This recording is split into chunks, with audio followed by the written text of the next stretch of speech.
हरे कृष्णा, राधे राधे। आप सभी का एक बार फिर से मेरे चैनल पर बहुत बहुत स्वागत है। आज की इस वीडियो में हम जानेंगे कि पंच भिखु या भीष्म पंचक हम कब नहा सकते हैं और किस प्रकार नहा सकते हैं। अगर आपने पूरे कार्तिक के स्नान किए हैं तब तो ये सर्वश्रेष्ठ है, और अगर किसी कारणवश आप कार्तिक नहीं नहा पाए हैं तो जो कार्तिक के अंतिम 5 दिन होते हैं आखिरी के, उनमें अगर आप स्नान कर लेते हैं तो काफ़ी हद तक हमें कार्तिक स्नान का पुण्य फल प्राप्त होता है। तो कार्तिक माह के शुक्ल पक्ष की एकादशी यानी देव उठनी एकादशी से लेकर पूर्णिमा तक ये जो 5 दिन होते हैं, इन्हें ही भीष्म पंचक या पंच भिखु बोला जाता है। तो आइए देख लेते हैं सबसे पहले हम दीपदान में हमें किस किस सामान की ज़रूरत पड़ेगी।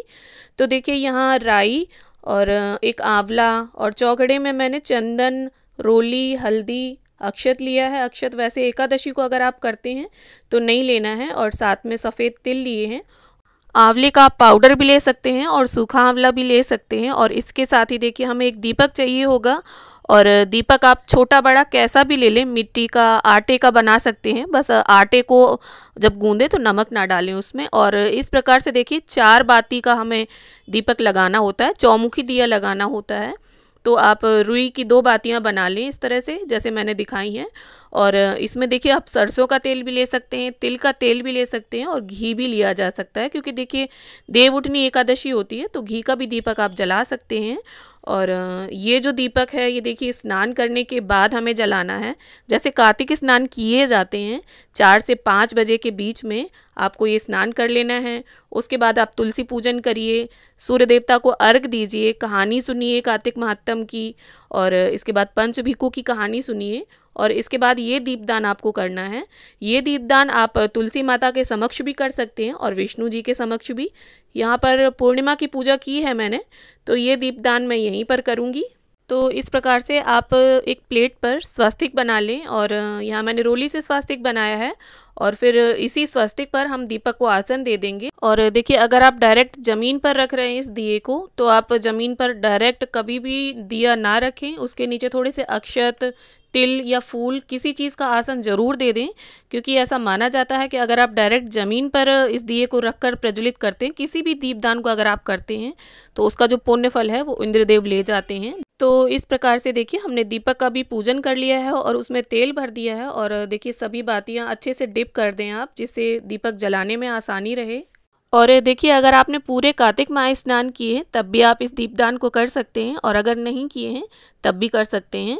और अगर कार्तिक स्नान किए हैं आपने तो आपको तो पता ही होगा कि सूर्योदय से पहले तारों की छाँव में ही स्नान करना होता है, और तभी हमें ये दीपदान करना होता है।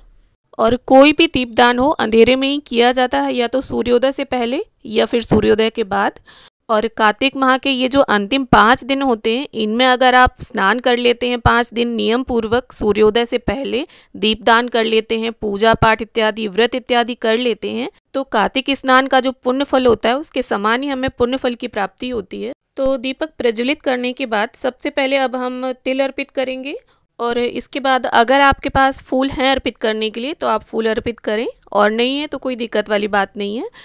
इसके साथ ही अब हम दीपक में राई डाल देंगे, और जैसे ही तेल गर्म होगा राई अपने आप ही चटकने लग जाती है।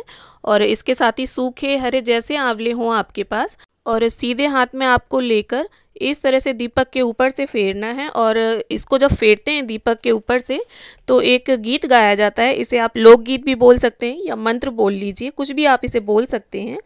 तो वो इस तरह से है। पूनो नहाई पड़वा नहाई 5 रतन पच तीरथ, पच भिक्खम नहाई 1 टका मेरी गांठ में, सुनियो रघुराई, आधे का लाई आंवला आधे की राई, राई दामोदर सांवला जिसने सृष्टि रचाई, राजा के घर उतरी पुत्री बन आई, राजा लाया ब्याह के रानी बन आई, 4 चक्कर 4 मक्कर 4 दिए की लो, मैं तुझसे पूछूं श्री कृष्ण जी कब निस्तारा हो, जब आएगा कार्तिक का महीना नहाएंगे कार्तिक तब निस्तारा हो। और देखिए, ये जो लोकगीत या मंत्र है इसे मैं डिस्क्रिप्शन में लिख दूंगी, आप वहाँ से देखकर पढ़ सकते हैं। और देखिए, इसके बाद अब हमें ये जो आंवले हैं ये इसी तेल में डाल देने हैं। और देखिए, अगर आप कार्तिक स्नान कर रहे हैं तब तो आप एक देसी घी का दिया पहले ही जलाते होंगे, पूजा करते होंगे, तो वो आपको जलाना है। इसके बाद इस दीपदान को करना है। और इस प्रकार से देखिए अब हम दीपक को नमस्कार कर लेंगे। और इस दीपदान को, जैसा कि मैंने बताया, आपके घर के मंदिर में लड्डू गोपाल, श्री कृष्ण, विष्णु भगवान, जो भी विष्णु भगवान के स्वरूप हैं अगर आपके मंदिर में, आप उनके समक्ष इस दीपदान को कर सकते हैं।